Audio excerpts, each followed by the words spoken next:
Hey, hi YouTube. I hope you all guys are doing great. So in this video, we are going to see basic cache architecture.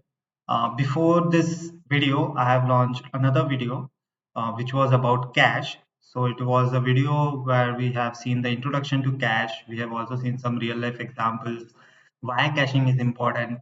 So if you are interested in knowing the introduction about cache, so feel free to reach that video. It will be coming somewhere in the top right corner of your screen, and also I will put it in the description box. So coming back to today's topic, which is basic cache architecture.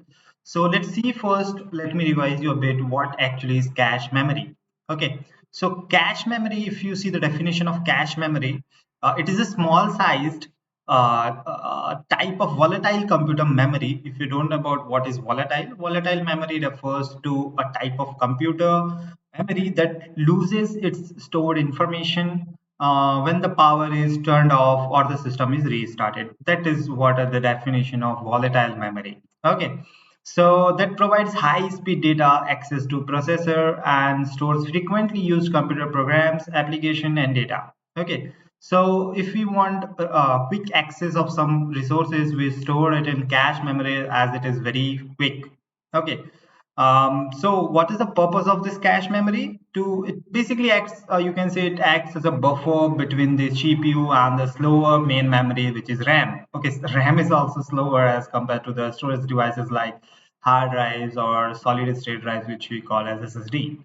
Okay, so in cache memory also there are different level of hierarchies like level 1, level 2, level 3. Okay, we will explore what are these levels in cache memory. Okay, and each of them are having different roles, like L1 is faster, L2 is slower, and L3 is much slower, but the size of L3 is much higher than L1 and L2.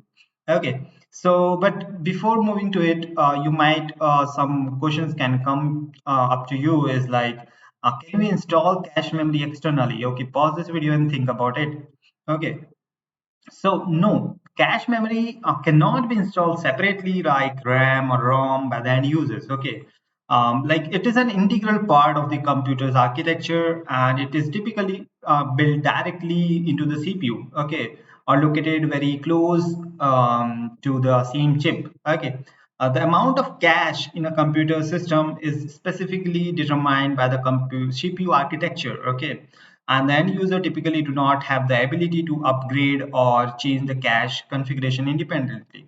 Like you might have seen, you can change the capacity of RAM, ROM. Okay, like if you are having 500 TB hard disk, you can change upgrade to 1 TB. If you are having 8 GB RAM, you can update to 12, 16. But it's not in the case of in the cache memory. Okay, when you buy a computer or CPU, the cache specifications are a part of processor specifications. Okay, now let's also explore one more question, that is, why is cache memory faster than main memory, which is RAM? Okay, already RAM is faster than the secondary memory, but obviously cache memory is also faster than the main memory, which is RAM. Okay, so cache memory is faster than the main memory RAM primarily due to its proximity to the CPU. It is very close to the CPU and it is smaller in size.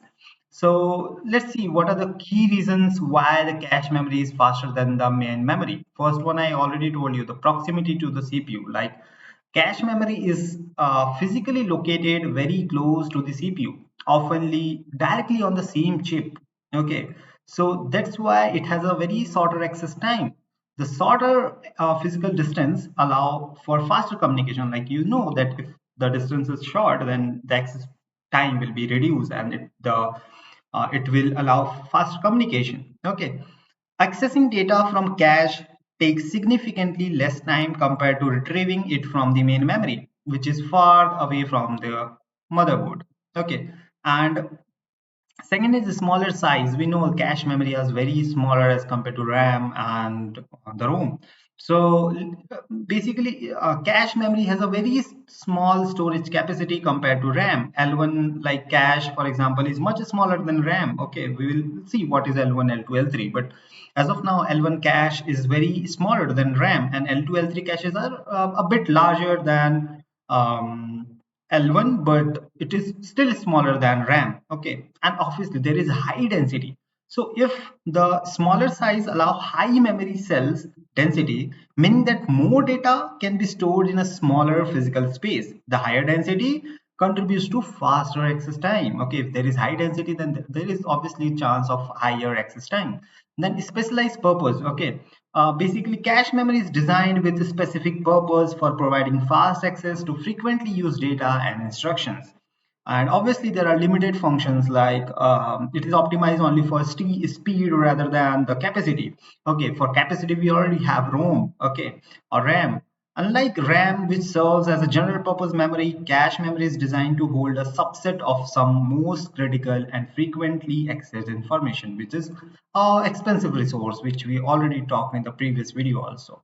Then parallelism and pipelining. Okay, so parallelism and pipelining is also very important, like parallel access. Modern processors often use multiple level of cache and employ parallelisms to access multiple cache simultaneously. Okay, pipelining is also a technique which allow processors to continue fetching and executing instructions while waiting for data from the cache, reducing the idle time of the cache memory. So these are some reasons why the cache memory is much faster than the main memory, which is RAM. Okay. So now let's see what are some cache levels that we were talking: L1 cache, L2 cache, and L3 cache. And the L stands for level here. Okay, I already mentioned it, but I'm also writing it. Okay. So by the name it suggests this is a level one, so it will be much closer to the CPU. So typically they are built into the CPU and they are smallest. They are basically the smallest one, but the fastest one. Okay, so what is the purpose of L1 cache? It stores a small amount of data and instruction that are frequently used by the CPU. And obviously the latency is very low. Okay, it is having very low latency. Cool. Extremely low latency so that it can provide quick access to the data that we want. Then coming to the L2 cache, it is close to the CPU, but it is a bit larger and slower. Okay, it is slower and it is larger in size. Okay, larger than L1 obviously, but still relatively small compared to the main memory. Okay, what is the purpose? It holds additional data instruction that may not fit in the L1 cache. The latency is slightly higher. The latency is slightly higher. I hope you understand my writing. Okay, then L3 cache. L3 cache is obviously shared among multiple CPU cores or across a processor. The size is a bit higher than L2 cache, but the speed is also less than the L3, L2 and L1 cache. So as the size will increase, obviously the speed will decrease, and the latency is also high as compared to L1 and L2 cache. What is the purpose? Basically, it serves as a shared cache for multiple CPU cores, facilitating data sharing between different cores. Okay, so these are some cache levels. Let me give you a basic example where we can explore the cache architecture in a easier fashion. Okay, so let's see example. Okay, so consider computer processing a large data set. Okay, we are having a large data set. When a processor needs to access the data, it first, let's suppose CPU wants a data to access, so it will first look into the L1 cache. If it is already available in L1 cache, it is well and good. If the required data is not found in L1 cache, it will check to the L2 cache because it is a bit far away from CPU as compared to L1 cache. Then if again the data is not found, it will try to find in L3 cache. Still, if the data is not found, the processor fetches it from the main memory, which is RAM. Okay, and if it is not present in RAM also, it will retrieve from this slower storage devices like hard disk, HDD, SDD kind of thing. Okay, this image is I have taken from includehelp.com, so feel free to watch, visit their websites. Amazing website. I have taken this image from there only. So this is how a cache architecture looks like. Okay, now what are basically the benefits of cache architecture? Okay, this is a fast access. So cache provide quick access to frequently used data, reducing the time the CPU spends waiting for the data from the slower memory or the storage devices like SSD, HDD. Improve CPU performance. Okay, like by minimizing the data retrieval delays, cache memory enhance the overall CPU performance, and it gives a smooth performance to the user and users. Hierarchy for efficiency. The hierarchy of cache allows for a balance between speed and size, ensuring that the most critical data is stored in the fastest but the smallest cache, which is the L1 cache. Okay, but before moving to this, before ending this cache architecture, this was all about cache architecture, where we have seen cache levels, which is very important. Cache architecture, obviously you can read a lot of about it, but there are some important terms like cache hit, cache miss. So let me explain it one by one. So let's see what actually is cache lines. Okay, so cache lines is a fundamental unit of data storage in cache memory. Okay, basically it represent the smallest amount of data that can be stored or retrieved from the cache. Cache lines are used to transfer data between the main memory to the cache. Okay, so when processor requests data from the memory, it is retrieved in entire cache lines, not just a specific piece of data that is needed. Okay, this is because it is common for programs to exhibit spatial locality, meaning that if one piece of data is accessed, nearby is also likely to be accessed. Let's suppose you are trying to access a piece of data and there are more pieces of data. So there is a huge chance that if you are accessing this piece of data, there is a huge chance that on the next instance you will access the next data also. So instead of sending a specific piece of data, what we do is we also send some subsequent data.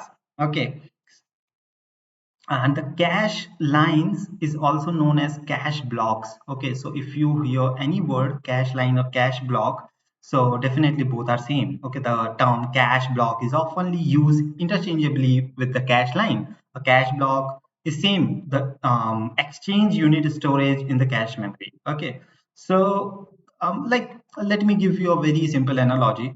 Like let's suppose there is a CPU. Okay, and we need a specific particular piece of data. So first of all, this GPU will check the information in cache memory. Okay, whether it is L1, L2, L3, whatever the cache architecture that was.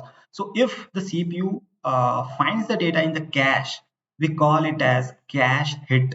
Okay, we found the data in the cache. Okay, this is known as cache hit, very important term. Okay, if the data is found in the cache, we call it as cache hit. The CPU can access it quickly without fetching it from the main memory. Okay, and in this case, there is no need to go to the main memory. We don't have to go to the main memory. Okay, but if however, if the data is not present in the cache, we call it as cache miss. Okay, there are two terms, cache hit and cache miss. So it is called as cache miss.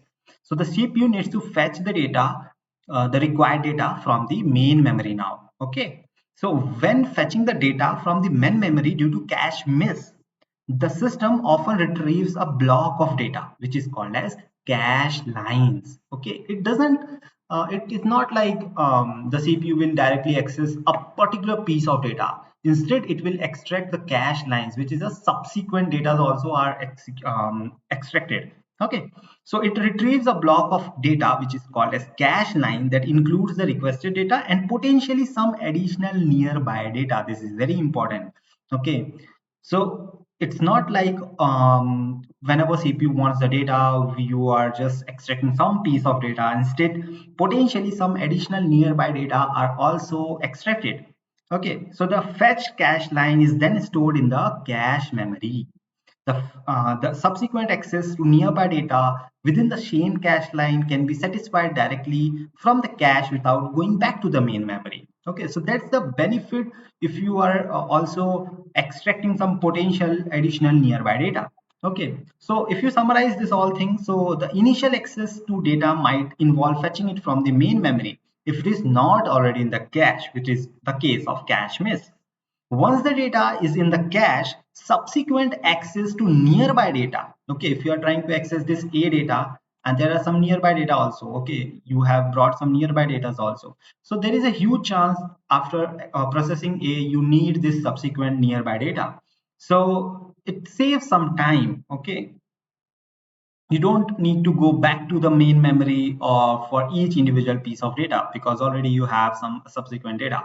And this diagram I have taken from diveintosystems.org. If you want to watch their website, you can directly visit it. Okay, So what is the benefit of this cache lines? There are two benefits. First is spatial locality, like programs often access data sequentially or which is in close proximity. Cache lines take the advantage of that locality by bringing in a block of contiguous data, reducing the likelihood of cache misses or subsequent caches. So and also it somehow it can help in efficient data transfer also. Okay, like loading data in cache lines instead of individual elements, it improves the efficiency of data transfer, so that like we don't want to just extract the individual data, instead we also try to extract the nearby data. Okay, so it improves the efficiency of data transfer between the main memory and the cache, as the transfer overhead is reduced over multiple data elements. Okay, so this was all about cache line and the cache architecture. So to summarize it, first of all, we have seen what is cache memory. We have also explored two questions, which is a very basic question, but sometimes it comes to brain, so it can help you. Okay, then why cache memory is faster than main memory? But because most of the people knows that secondary memory is slower and the primary memory is much faster, but obviously cache memory is much faster than the primary memory also. Then some cache levels like L1, L2, L3, how their speed differs, how their size differs, how their latency differs. And then we have seen also the cache architecture, and I have also given you example how if we are doing it practically and we see it, if we are trying to extract some data, how we can extract it, how it moves from L1 to L2 to L3 to main memory to secondary memory.